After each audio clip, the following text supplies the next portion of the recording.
ভাই, কোটি টাকা সুপারি পাইছি। তখন 1 লাখ টাকা বাড়ায়, 2 লাখ টাকা বাড়ায়, এদিকে মান্নাবেও বাড়াচ্ছে। সাকিব যদি বাড়ায় 7 লাখ, মান্নাবেও ঠিক আছে আমি 7 লাখ। সাকিব যদি বাড়ায় 8 লাখ, মান্নাবে আমি 8 লাখ। সাকিব বাড়াইলো 12 লাখ, মান্নাবে তো আর বাড়াতে পারছে না। পুরস্কার এখন সাকিবের একটা ছবি মানে হিট হচ্ছে, অটো 2-একটা ছবি মানে সুপার যখন হয়ে গেল, সাকিব আস্তে আস্তে রেমুনেশন বাড়া শুরু দিল। 7 থেকে 8, 9, দাম করে 12, 12.5, 15 কি একটা আওয়াজ তুলে দিল বুকিং এজেন্ট। আমাদের ফিল্মে যারা বুকিং এজেন্ট, তারাই এই গেমটা খেলা শুরু করলো। শুরু করে সাকিব রেমুনেশনটা আস্তে আস্তে দাবাতে ভাড়ায় দিল।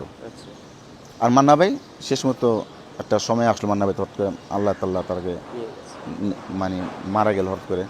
তো মান্না ভাই হচ্ছে সারাদিন সিনেমা নিয়ে চিন্তা করতো, সিনেমা কীভাবে কী করবে, কোথায় কী হবে। সিনেমা ছাড়া উনি কিছু বুঝতো না। ওনার মাথায় একটাই পোক ছিল, সে সিনেমা। কত ঠাট্টা মস্করি। মান্না ভাই যেদিন মারা যাবে, সেই মারা যাওয়ার আগের দিন আমি 3 ঘন্টা মান্না ভাইয়ের সাথে জন স্পটে আমি কথা বলেছি ছবি বিষয় নিয়ে। আমাকে অনেক সাজেশন বুঝেছে, এটা এভাবে করবা, এটা এভাবে করবা, এটা আসলে এটা করবা না, এটা আসলে এটা করবা না, এইভাবে করলে এইভাবে আগা যাবা। 3 ঘন্টা ছবি নিয়ে আমি আলোচনা। তখন আমি তো সিনেমা বানাইলাম, তখন বললো যে আমিও করবো। ঠিক আছে, তোমার ছবি রেডি করে গল্প করবো। অনেক আলোচনা পর, তারপর তো পরের দিন সকালে শুনি যে মান্না ভাই মারা গেলেন। তাহলে এখান থেকে ধারণা করা যায় যে মান্না ভাই মারা যাওয়ার পরেই সাকিব সাকিব তখন শুনেন, খেলার মাঠে যদি কোনো প্লেয়ার না থাকে, যদি একজন প্লেয়ার থাকে, ফাঁকা মাঠে গোল। সাকিব সে ফাঁকা মাঠেই গোলগুলি মারছে, আর কিছু না। সাকিব ফাঁকা মাঠে মানে গোল মারছে। যে ছবিতে আলেক মেন হিরো, ওই ছবিতে সাকিব সেকেন্ড হিরো। আলেকের ছবি থাকতো বড় করে, সাকিবের ছবি থাকতো ছোটো করে পিছনে। তো আমরা তো ছবি করছি, তো বলে লাভ নেই। মান্না ভাই মারা যাওয়ার পরেই পুরো মাঠটা যখন ফাঁকা হয়ে গেল, এই সাকিব আস্তে আস্তে গোল মারা শুরু করলো।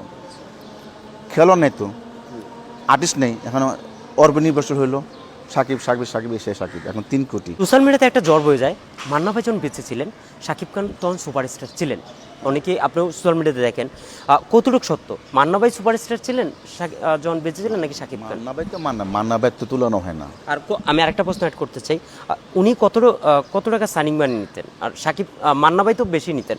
এটা সুপারস্টার হয়ে গেছে, মান্না ভাই তখন ভ্যালু ছিল না। সাকিব যখন 111 যখন সাকিব, আমি বলি আমার প্রিয় একটা ছবি নাম শুনেছেন, সেই ছবিতে কিন্তু সাকিব 1 লাখ টাকা রেমুনেশন নিচ্ছে, মাত্র 1 লক্ষ টাকা রেমুনেশন নিচ্ছে।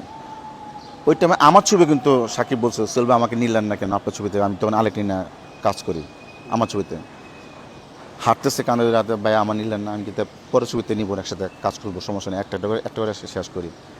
আমার প্রিয়া ছবিতে কিন্তু সারার সাথে ও কাজ করছে 1 লক্ষ টাকা রেমুনেশনে। ও কিন্তু অফিসে যেয়ে বসে থাকতো, সাকিব কিন্তু অফিসে যেয়ে বসে থাকতো, অনেক অফিসে যেয়ে ও বসে থাকতো কিন্তু ছবির জন্য, মানে ডাকছে অফিসে আসো।